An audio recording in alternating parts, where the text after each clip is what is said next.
అందరికీ నమస్తే అండి.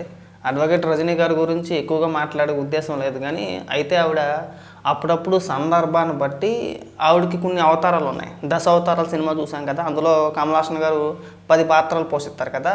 ఆ విధంగా ఆవిడ సందర్భాన్ని బట్టి అడ్వకేట్ అవుద్ది, సందర్భాన్ని బట్టి డాక్టర్ అవుద్ది, సందర్భాన్ని బట్టి జ్యోతిషికురాలు అవుద్ది, సందర్భాన్ని బట్టి తనలో ఉన్న క్రియేటివిటీని బయటికి తీసుకొస్తూ ఉంటుంది అన్నమాట. మామూలు తెలివితేటలు కాదు, అవి అపరజ్ఞాని మాట. అయితే మా డాక్టర్ కమ్ లాయర్ గారు, అడ్వకేట్ గారు మొన్న రీసెంట్గా మోడీ గారు హైదరాబాద్ వచ్చారు. వచ్చినప్పుడు చంద్రబాబు నాయుడు గారి ఇంటికి, అలాగే పవన్ కళ్యాణ్ గారి ఇంటికి వెళ్ళి కాసేపు కూర్చొని మాట్లాడి, అంటే పవన్ కళ్యాణ్ గారు ఆపరేషన్ చేయించుకున్నారు కాబట్టి వెళ్ళి పరామర్శించి వచ్చారు. చంద్రబాబు నాయుడు గారి ఇంటికి కూడా వెళ్ళారు, మాట్లాడారు, వచ్చేసారు.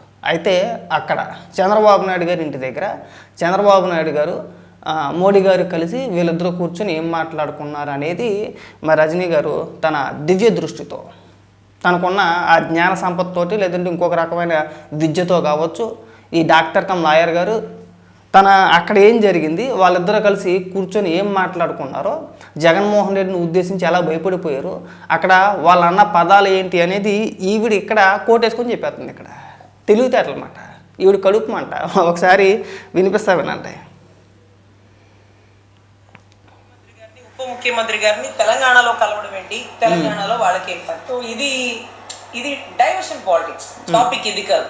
మనం మాట్లాడుకోవాల్సింది ఏంటంటే హెట్రో రెడ్డి గారి సింధు హాస్పిటల్, గచ్చిబౌలిలో పెట్టిన సింధు హాస్పిటల్ ఓపెనింగ్ కి వచ్చినటువంటి, అదే మాదిరిగా ఏదో అభివృద్ధి పనుల నిమిత్తం ఒక స్టేజ్ మీద మీటింగ్ కండక్ట్ చేస్తూ రాష్ట్రం కేంద్రం కలిసి పనిచేయాలి, హమ్ సాత్ సాత్ హై అనేదో సినిమా లాగా కొన్ని హిందీ డైలాగ్స్ చెప్పేసాం.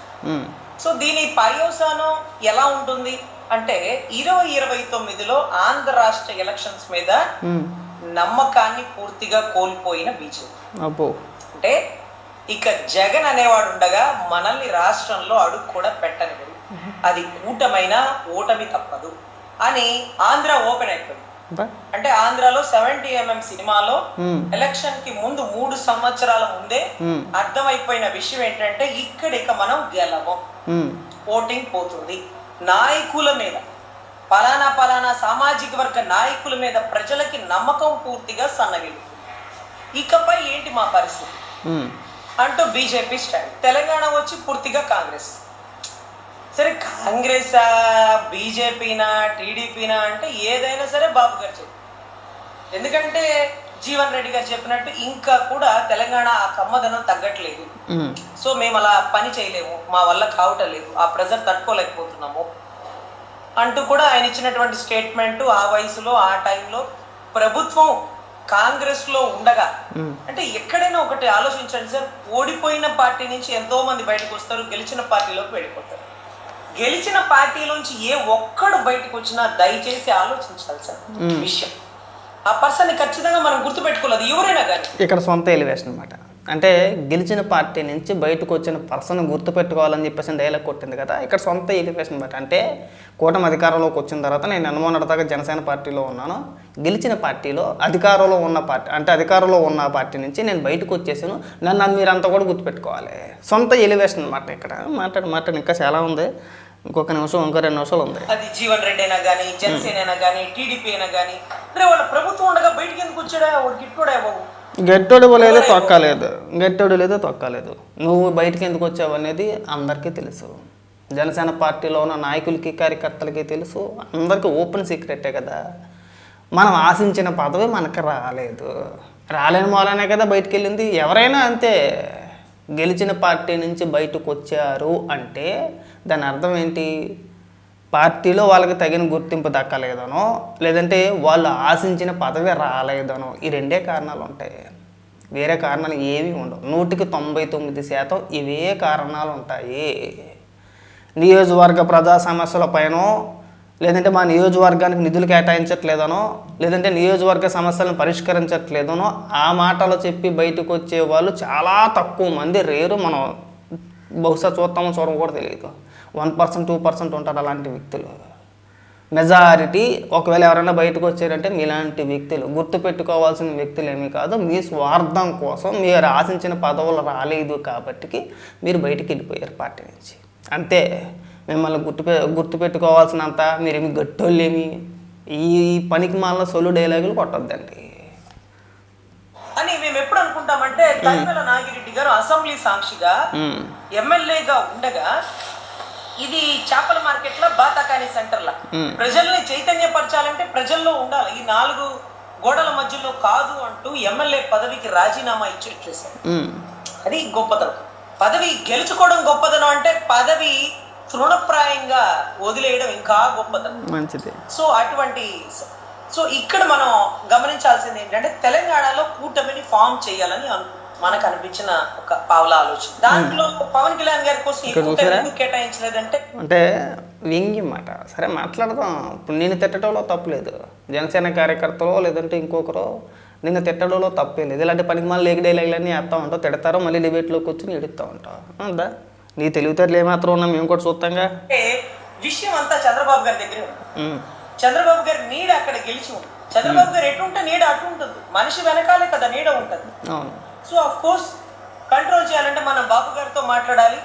సో మనం సపోర్ట్ చేయమంటే సపోర్ట్ చేస్తాడులే కళ్యాణ్ బాబు, పాపం ఎటువంటి విమర్శలు అవేమీ ఉండవులే అంటూ ఆయనకి ఆరోగ్యం ఎలా ఉంది, పిల్లలది బాగున్నారా, అంతా హెల్త్ జాగ్రత్త, నువ్వు చాలా కేర్ఫుల్ గా ఉండు, అది ఇదని ఏదో 2-3 మంచి మాటలు, టానిక్ టాబ్లెట్లు వేసుకో, భోంచేయి, ఇవే చెప్పుకుంటాడు. కానీ బాబు గారి దగ్గర అంత టైం కేటాయించి ఇక ఆంధ్ర పోతే మనకి తెలంగాణ మన చేతిలో ఉండాలి, మరి తెలంగాణ రేవంత్ రెడ్డిని మనకి బీజేపీలో కలపమని అడగండి. అయితే అప్పుడు చంద్రబాబు గారు ఇలా అడిగి ఉండొచ్చు, ఆంధ్రాలో సీఎం అవడం నా కొడుకు కష్టమైతే కనీసం తెలంగాణలో అన్నా చెయ్యండి, ఎందుకంటే నేను చెప్తే రేవంత్ రెడ్డి ముఖ్యమంత్రి నుంచి పక్కకు వెళ్తాడు, నా కొడుకుని అక్కడన్నా సీఎం అవుతాడు, ఎందుకంటే మేము పెట్టినటువంటి ఫామ్ కదా ఇదంతా.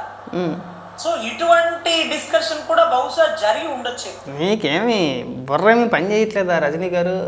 మీరు ఒకసారి హాస్పిటల్కి అవసరం లేదు, మీరే డాక్టర్ కదా, ఒకసారి మిమ్మల్ని మీరు పరీక్షించుకుంటే ఒకసారి బ్రెయిన్ ఏమైనా సరిగా పనిచేస్తుందా, లేదంటే మన మానసిక పరిస్థితి ఏమైనా బాగుందా బాగాలేదా, పూర్తిగా చెడిపోయిందా, లేదంటే మనకి పిచ్చి ఏమైనా ముదిరిపోతుందా, ఇలాంటివి ఏమైనా ఒకసారి మీరు ఎలాగే డాక్టర్ కమ్ లాయర్ కాబట్టి ఏ ఆపరేషన్ ఏ సందర్భంలో చేసుకోవాలో, ఏ సీజన్లో చేసుకోవాలో, సమ్మర్లో చేసుకోవాలా, లేదంటే చలికాలంలో చేసుకోవాలా, లేదంటే వర్షాకాలంలో చేసుకోవాలా, ఇవన్నీ మీకు బాగా తెలుసు కాబట్టి, గతంలో ఎన్నో సర్జరీలు మీరు చేశారు కాబట్టి, మీరుగా డాక్టర్గా అవతారం ఎత్తేసారు కాబట్టి ఒకసారి పరీక్షించుకోండి మిమ్మల్ని మీరు. మీకేమైనా పూర్తిగా మైండ్ ఏమైనా పోయిందేమో, లేదంటే చిట్లు పోయిందా, లేదంటే చిదిరిపోయిందా, లేదంటే ఫ్రస్ట్రేషన్లో ఏమన్నా ఇదవుతుందా అనేది ఒక్కసారి మీరు పరీక్షించుకోండి.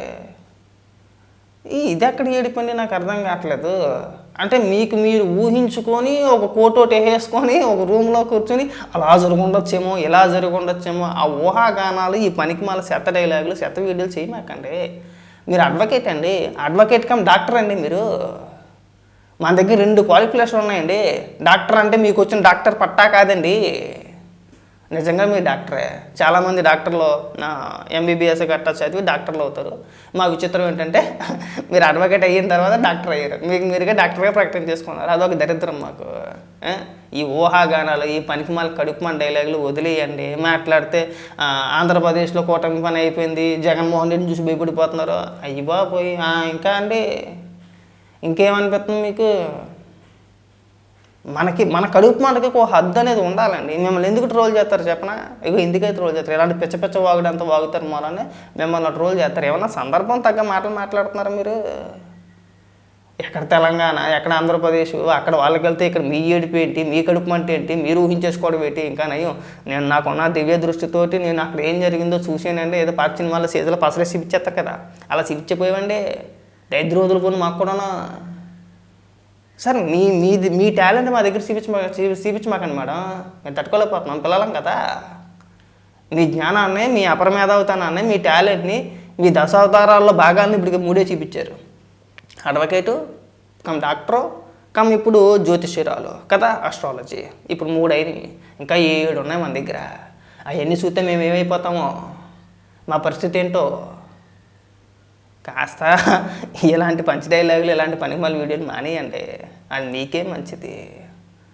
సాధారణంగా మామూలు విషయం అది. వెళ్ళారు, కలిసారు, మాట్లాడారు, వచ్చారు, సరే రాజకీయ అంశాల గురించి చర్చించారా, లేదంటే ఇంకొకట అవన్నీ వాళ్ళు చెప్తారు బయటకు వచ్చిన తర్వాత. మనం ఇక్కడ అంటే ఇక్కడ జగన్మోహన్ రెడ్డి గురించి మాట్లాడే స్పేస్ లేకపోయినా కానీ అక్క క్రియేట్ చేసేది స్పేస్. జగన్మోహన్ రెడ్డి గురించి అక్క ఆంధ్రాలో మీటింగ్ పెట్టడానికి భయపడిపోయి తెలంగాణలో పెట్టుకున్నారంటే అయిపోయి దేశ ప్రధాని మోడీ గారు 11 సీట్లు వచ్చిన జగన్మోహన్ రెడ్డిని చూసి భయపడిపోతాడా? అయితే ఆంధ్రప్రదేశ్లో రావడానికే జగన్మోహన్ రెడ్డి ఏమైనా కత్తుల కటాలు పెట్టుకొని తిరుగుతున్నాడా? లేదంటే జగన్మోహన్ రెడ్డి ఏమన్నా అంత ఇదా? లేదంటే జగన్మోహన్ రెడ్డి ఏమన్నా మాజీ నక్సలైటా, ఉగ్రవాదా? లేదంటే ఇంకొక రకమైన అంతర్జాతీయంగా ఏమన్నా ఉగ్రవాద సంస్థను నడుపుతున్నాడా? లేదంటే ఏంటండి ఇది? మీ ఎలివేషన్లు ఏంటి? బొక్కల ఎలివేషన్ మాకు అర్థం కావట్లా. ఈ దిక్మాల దరిద్రాన్ని కట్టిపెట్టేస్తే బాగుంటుందండి రజనీ గారు. ఇది మాకు చిన్న సలహా. మీ టాలెంట్ మాకు తెలుసు, మీ క్వాలిఫికేషన్ మాకు తెలుసు. మీరు డాక్టర్ కమ్ లాయరు, మేము కాదనట్లేదు దాన్ని. కానీ అనవసరంగా ఇలాంటి మాటలు మాట్లాడమాకండి, మాకు పిచ్చిలు వేసిపోతుంది. దయచేసి ఇంక ఇలాంటి వీడియోలు కట్టి పెడతారని చెప్పేసి కోరుకుంటున్నాను.